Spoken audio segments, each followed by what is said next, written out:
मुल्क में ईंधन के बड़े पैमाने इजाफे पर शहर बेंगलुरु में कांग्रेस के बहुत सारे रहनुमा एहतजाज पर उतर आए। पहली बार 8 रियासतों में नए गवर्नर का तकर्रुर, 4 नए चेहरे हुए शामिल। थावरचंद गहलोत को कर्नाटका का गवर्नर बनाया गया। मुल्क में फिर नाफिज हो सकती हैं पाबंदियां, कोरोना ज़ाब्तों की खिलाफ वर्जी पर सरकार का इंतबाह, लोगों से एहतियात बरतने की अपील। शहर बेंगलुरु में सेहतयाब मरीजों की तादाद बढ़ रही है।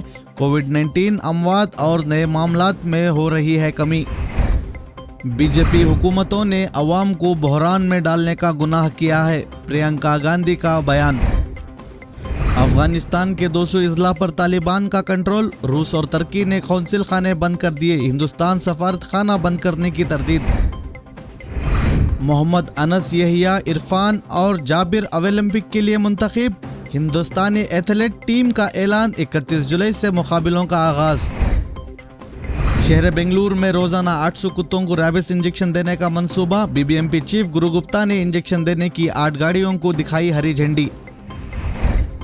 कोरोना वायरस की तीसरी लहर के पेश नजर शहर बेंगलुरु के इंदिरा नगर चाइल्ड अस्पताल में 100 आईसीयू बेड्स की इफ्तिताह। निजी स्कूलों में फीस वसूली के खिलाफ शहर बेंगलुरु में आम आदमी पार्टी की दस्तखती मुहिम जारी।